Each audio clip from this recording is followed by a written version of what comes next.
Hey guys, what's up? It's Biscuit Boo Horror Reviews. I'm here with a review of a 1971 horror film from Poland. This film is the third part of the night. This is a movie directed by a guy whose name I'm not going to try to pronounce because every time I looked up the pronunciation, I still couldn't get it, so I'm not going to try to pronounce it. But this is the same guy who directed Possession, which is one of my favorite movies of all time. Possession being this very melodramatic, creepy, uncomfortable mix of cosmic horror, body horror, kind of dark, absurdist comedy, into what is basically, one of the greatest kind of overly dramatic horror films probably ever made. Definitely, in my opinion, one of the best horror films ever made. It's very weird and interesting, and it's kind of tailor-made for me. So, here we have this guy's directorial debut, which, after he did this film, which I'm going to get into in a minute, he did a film called The Devil, which not as many people seem to like. Personally, I really like The Devil. I think it's a pretty interesting movie. It being set during the Prussian invasion of Poland, and I think, let me look here, 1793, which is a time period in Europe I had no context on until I saw that film.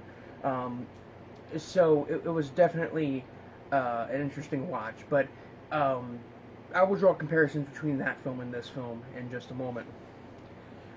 This film is also set in Poland, but this time it is set in the 40s during the reign of Nazi Germany.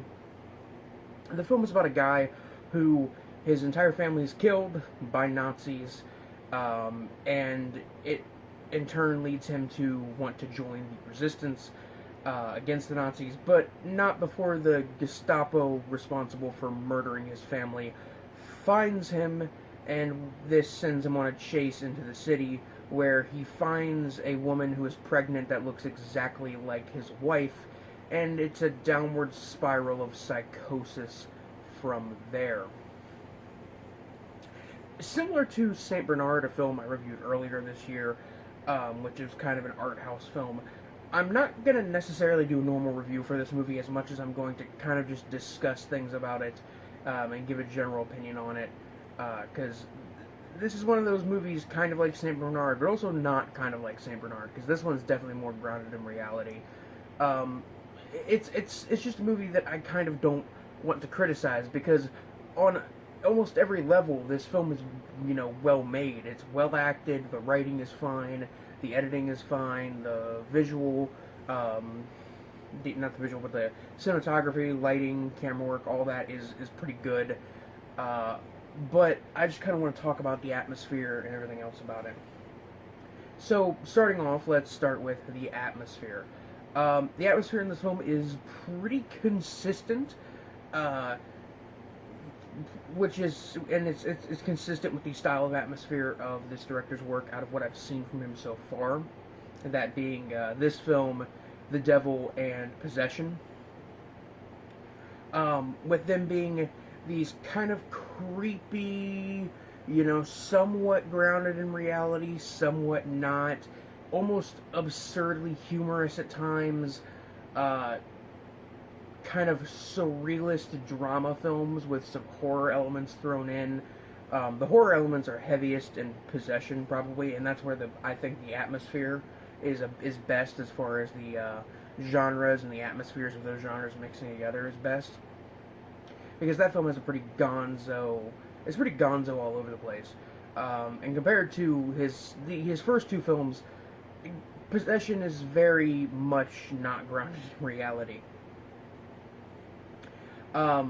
This one was definitely more on the level of The Devil, which the director did a year after. Like I said, surreal, kind of humorous in a absurdist way, very disjointed, but also dark and depressing. This film is a very similar tone and atmosphere, and it's seemingly grounded in reality, yet major elements that are at play are not grounded in reality, like, at all. In all intents and purposes, this film and The Devil should be drama films based on the plots of them, but due to the editing and sound design and some plot choices, and the fact that, you know, the plot is just kind of disjointed and the camera work is done in this way, it makes these films feel more like when you have a nightmare that's like extremely realistic, yet things are ever so slightly off about it. And that's kind of what it feels like. There's also a scene in this movie that I'm pretty sure is real childbirth, which, you know, I can't say that I've ever actually seen. I think I have on video maybe once or twice, but it was just kind of jarring to see it in this film. The acting in this film is pretty good. I can only think of like maybe one performance that wasn't that good, and it was a very small element, very minuscule character who was literally only in one scene. The camera work and sets in this film flow together very, very well. And the film, at times, especially towards the first half, when there's a lot of scenes involving interior sets and apartments, it feels like you are following this character who is just going through this dark maze and traveling through a series of different fever dreams. You feel as confused as the protagonist throughout a lot of this film. And the fact that, you know, the sets are very minimalistic and pale looking, in combination to the fact that the main protagonist is very sickly and kind of pale looking, it really just feels like this guy is sick in bed having a bad dream for a good duration of the film. But this is a double-edged sword of cinematography and atmosphere, because while it is creepy and confusing and just surreal, for lack of a better word, it also makes this film feel very aimless. Unlike The Devil or Possession, which, you know, while they are kind of disjointed all over the place, they're kind of they're weird, surreal, creepy, all those words. They at least feel like they're going somewhere. With this film, it's kind of like it's going somewhere, then it just kind of loses focus for a bit, and yeah, after a while, the film kind of didn't work for me personally. It was still interesting and creepy and surreal and well done, don't get me wrong. I just wasn't as into it. Pretty much after, like, after the hour mark, I was just kind of done with this movie. I really just wasn't as into it as I was the first, 40 minutes or so.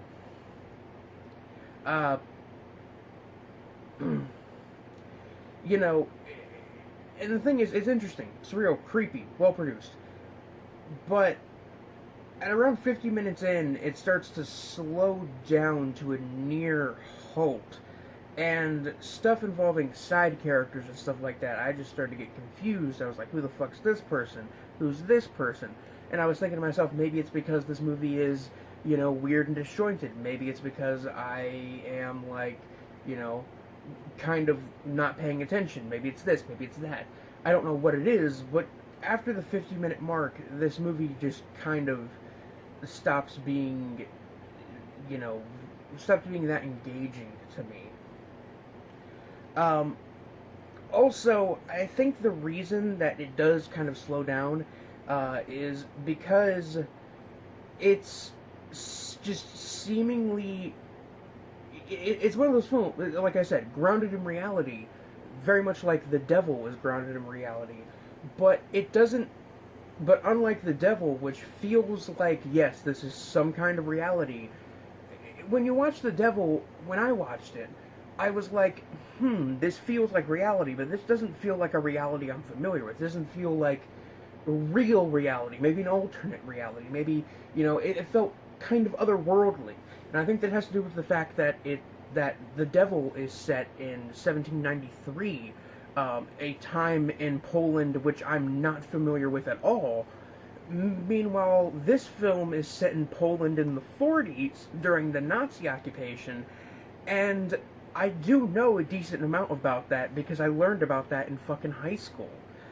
So, this reality, the sense of reality seems too real in this movie. And you think that that would, like, maybe help it, but it kind of just doesn't. It kind of makes the movie feel less interesting and surreal as a result. Um, but I will say, you know, these problems in this film, especially with the atmosphere and everything, kind of makes sense considering this was the director's feature film debut. I actually did not know that going in.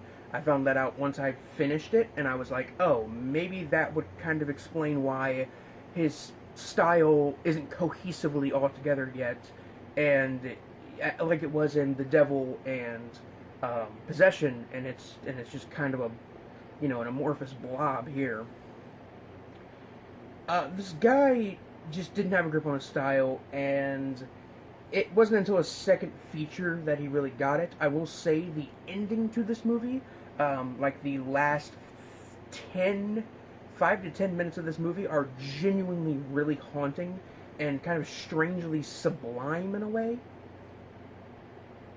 And don't get me wrong, even though I'm having all these problems and I wasn't super into this movie after the hour mark, and in all honesty, I don't think I'll ever watch this movie again, simply because I just kind of wasn't into it after a while, doesn't mean I hated this movie. I genuinely think this is a pretty interesting movie, and if you want to get into this director's work, I would say that this would probably be the place to start. It's not his best film, but it's not, no, it probably is his worst out of everything I've seen from him. What am I saying?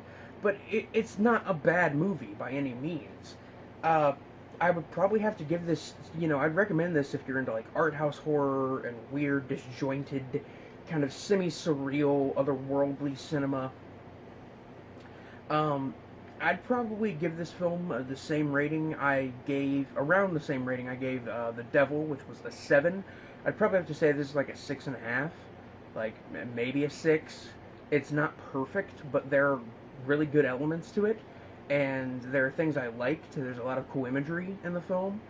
The ending is cool, like I said, but it just isn't as wild with its violence and sexual content and its kind of otherworldly nature like The Devil is, and that's kind of my big problem. Maybe if I would have seen this film first and watched The Devil later, I would have,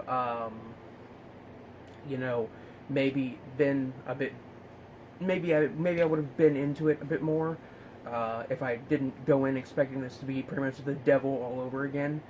In fact, I didn't even realize this was made after The Devil until literally halfway through the movie when I was like, wait a minute, this came out in 71. The Devil came out in like the mid-70s, I think, and either way, I'm fucking rambling. This is it. This is the review. This is the fucking first review of September, and first actual review I've posted in almost a month.